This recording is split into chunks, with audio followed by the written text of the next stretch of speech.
ડેડિયાપાડાના ધારાસભ્ય ચૈતર વસાવા હાલ વડોદરા સેન્ટ્રલ જેલમાં બંધ છે। થોડાક સમય પહેલા તેમની સામે ડેડિયાપાડા પોલીસ સ્ટેશન ખાતે હત્યાના પ્રયાસનો ગુનો નોંધાયો હતો। તેના કારણે તેઓ 2 મહિના કરતાં વધારે સમયથી જેલમાં બંધ છે। આગામી 28 તારીખે ગુજરાત હાઈકોર્ટમાં તેમના જામીન ઉપર સુનાવણી થવાની છે। ત્યારે આ વચ્ચે ગુજરાતમાં ગુજરાત જોડો અભિયાન આમ આદમી પાર્ટીનું ચાલી રહ્યું છે। ખાસ કરીને આદિવાસી વિસ્તારોમાં ચૈતર વસાવાની ધરપકડનો મુદ્દો ખૂબ અસરગ્રસ્ત બન્યો છે। આમ આદમી પાર્ટીના નેતાઓ ચૈતર વસાવાની ધરપકડ જે થઈ છે તે બાબતે લોકો સુધી પહોંચી રહ્યા છે ને કહી રહ્યા છે કે ચૈતર વસાવા લોકોનો અવાજ બનતા હતા, એટલે તેમને દબાવવા માટે તેમને જેલમાં નાખવામાં આવ્યા છે। એટલે આ બાબત પણ ચર્ચાનું કેન્દ્ર બની છે। ત્યારે ભરૂચ જિલ્લા પ્રમુખ પિયુષ પટેલ તેમણે કહ્યું છે કે જ્યારે ભૂતકાળમાં ચૈતર વસાવા બહાર હતા ત્યારે લોકો માટે લડત ચલાવતા હતા, પછી એ કર્મચારીઓની શોષણની બાબત હોય ત્યાં તેમને યોગ્ય વળતર મળે તે માટે તેઓ ભલે નર્મદા જિલ્લાના ડેડિયાપાડાના ધારાસભ્ય હતા, પરંતુ તે ભરૂચના લોકો માટે પણ લડવા આવતા હતા।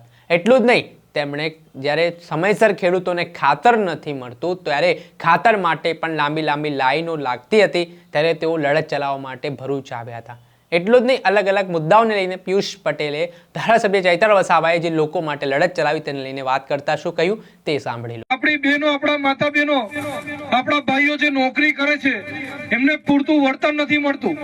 આ વળતર અપાવવા માટે ચૈતરભાઈ સડકથી લઈને સદન સુધી લડત આપી છે। એટલા માટે આપણે ચૈતરભાઈ વસાવાને ઓળખીએ છીએ। આપણા વડીલો જે બુજુર્ગો અત્યારે ખેતી કામ કરી રહ્યા છે, આ ખેતી કામ કરતા લોકોને ખાતર માટે લાઈનોમાં ઊભું રહેવું પડે છે, પૂરતું ખાતર નથી મળતું। આ પૂરતું ખાતર માટે એના માટે ચૈતરભાઈ વસાવાએ સડકથી લઈને સદન સુધી લડત આપી છે। અને આજે ચૈતરભાઈ વસાવા હાલ જેલમાં છે। બધા લોકોને ખબર છે ને? કેમ જેલમાં છે? શું એમના પોતાના દીકરાની લડાઈ માટે જેલમાં ગયા? શું એમને પોતાની કોઈ ભ્રષ્ટાચારો કરેલા છે? આવા કોઈ કામો એમને નથી કર્યા, પરંતુ ભાજપ અને કોંગ્રેસના નેતાઓએ જે ભ્રષ્ટાચારો કર્યા છે, જે કૌભાંડો કર્યા છે, એ કૌભાંડો બહાર પાડવાનું કામ ચૈતરભાઈ વસાવાએ કર્યું। એટલા માટે આજે ચૈતરભાઈ અન્યાયની સામે લડતા ન્યાયની લડાઈ જે લડવી રહ્યા છે અને એની પાછળ એમને જેલની અંદર જવાનો વારો આવ્યો છે। ત્યારે આ પોલીસ અધિકારીઓ આજે ભાજપનો હાથો બની અને આદિવાસી સમાજો ઉપર ખોટા કેસો કરી રહ્યા છે। આ ગામમાં પણ કરે તો મને એવું જાણવા મળ્યું છે। સાચી વાત કે ખોટી વાત? સાચી વાત। એ 32 લોકો આજે પણ કોર્ટની તારીખો ભરે છે। ભરો છો ને ભાઈ? હા। એ કોર્ટની તારીખો ભરવાનો શું આપણને શોખ છે? નથી શોખ।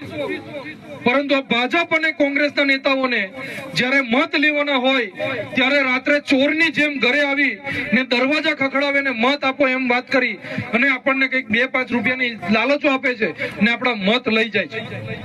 પરંતુ જ્યારે આવા ખોટા કેસો થાય છે ત્યારે ક્યાં જાય છે આ બધા નેતાઓ? કોઈ નેતા આપણને દેખાતો નથી। ત્યારે હવે આદિવાસી સમાજે પણ જાગવાની જરૂર છે, ગુજરાતની જનતાએ પણ જાગવાની જરૂર છે। ગુજરાતની જનતાનો આત્મા જાગવો બહુ જરૂરી છે।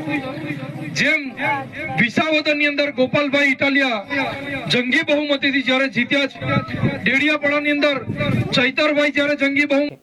દર્શક મિત્રો, એન કવરેજ ન્યૂઝને આપ લાઈક કરી લો, સબસ્ક્રાઇબ કરી લો અને શેર કરવાનું ભૂલતા નહીં।